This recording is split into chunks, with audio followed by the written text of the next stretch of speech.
before Pablo Escobar became the face of Colombian cocaine. Before El Chapo Guzman turned the Sinaloa cartel into a global empire. There was a woman who ruled the drug trade with fear, cunning, and unmatched brutality. Her name was Griselda Blanco, and the world would come to know her as the Cocaine Godmother. Griselda didn't just smuggle cocaine, she revolutionized it.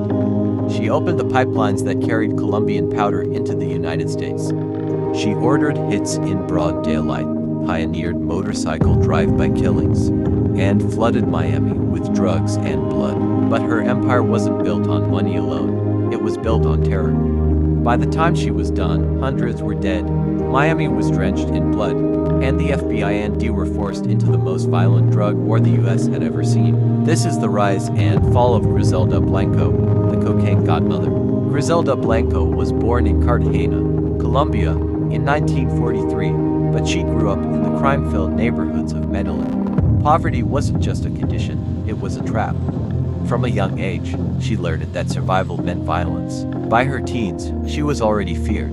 Legends say that at age 11, she kidnapped a neighborhood boy for ransom. When his parents refused to pay, she shot him.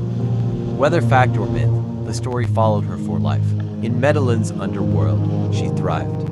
Pickpocketing, hustling, extortion, nothing was too small. She married her first husband, a petty criminal, and together they dabbled in trafficking. But soon, Colombia wasn't big enough for her ambitions. In the 1970s, Griselda Blanco moved her operation to New York City. The cocaine trade was still in its infancy, and Blanco saw the future. While others smuggled marijuana, she was moving pure Colombian cocaine through airports hidden in bras, girdles, and children's toys. New York was just the beginning. Griselda was a smuggling innovator. She turned drug trafficking into logistics. Instead of relying on men who drew police suspicion, she recruited women, housewives, girlfriends, even grandmothers. They carried cocaine sewn into clothing, hidden inside fake shoes, or tucked into baby strollers. It was bold, it was effective, and it made her millions. Soon, her network stretched from Medellin to Miami, and then across America. Thousands of kilos of cocaine poured into the US every month. By the mid-1970s, she was one of the most important figures in the Colombian-American pipeline. But success painted a target on her back. The D was beginning to take notice, and rivals in Colombia wanted their share. Blanco was ready, and she would show Miami how far she would go to stay on top.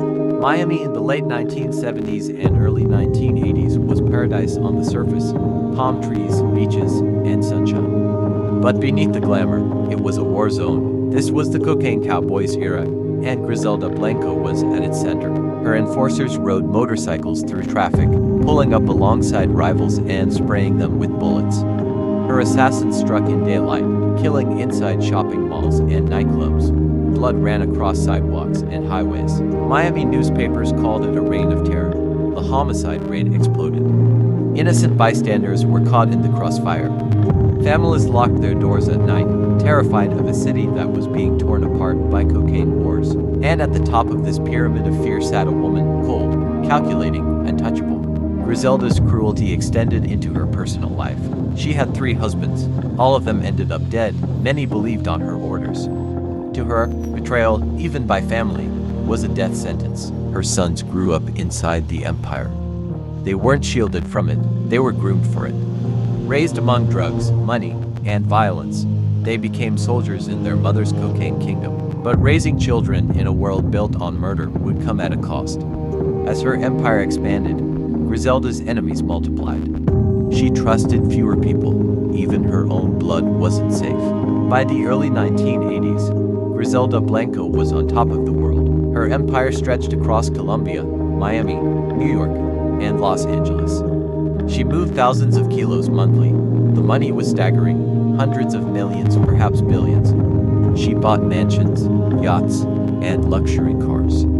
She wore diamonds, gold, and designer clothes, but her most valuable possession was fear. Her name alone could silence rivals. The D estimated that by 1982, she was responsible for nearly 80% of the cocaine entering Miami.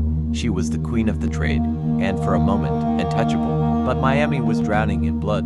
The US government couldn't look away any longer. Miami became known as the murder capital of America.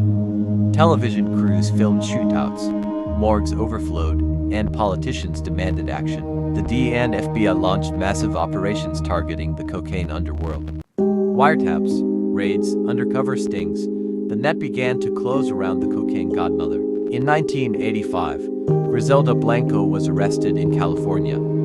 She was extradited to Florida to face drug trafficking and murder charges. Her empire crumbled.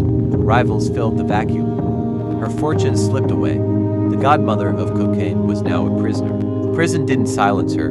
Even behind bars, Griselda plotted. Witnesses claimed she ordered hits from inside prison walls. Her reputation followed her. Guards feared her. Inmates respected her. She served nearly 20 years, during which the drug trade evolved without her. The Medellin cartel rose. Pablo Escobar became infamous, and later, the Mexican cartels took over. When she finally walked free in 2004, the world had changed. Griselda was no longer the queen. She was a ghost of the past. Deported back to Colombia, Blanco lived quietly in Medellin. For the first time in decades, she wasn't surrounded by guns and drugs. Some said she was retired. Others whispered she was still moving cocaine behind the scenes. But she kept a low profile, living in modest neighborhoods and slipping into anonymity. The once feared godmother had become an old woman. But legends like Griselda Blanco never truly fade. On September 3, 2012, Griselda Blanco's violent life came to an end. As she left a butcher shop in Medellin, two men on a motorcycle pulled up. Shots rang out. She was hit twice in the head. She died instantly. It was ironic. Blanco was killed in the same motorcycle-style assassination she had pioneered decades earlier in Miami.